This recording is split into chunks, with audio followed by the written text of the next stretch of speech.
Bad news tayo mga boss, mga idol, mga amo. Yun o.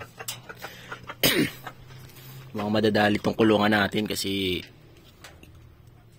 inaangkili Koreano yung lupa daw. Lupa niya pa hanggang daw dito. Eh kami naman dito mga boss, dati na to. Nung nirelocate kami dito, may bakod na to eh. Dating bakod na to, dinugtungan lang namin ng konti hanggang doon. Mga 3 hollow blocks. 1 meter pa daw kukunin niya dito. Dun sa likod na yan. Koreanong ngo.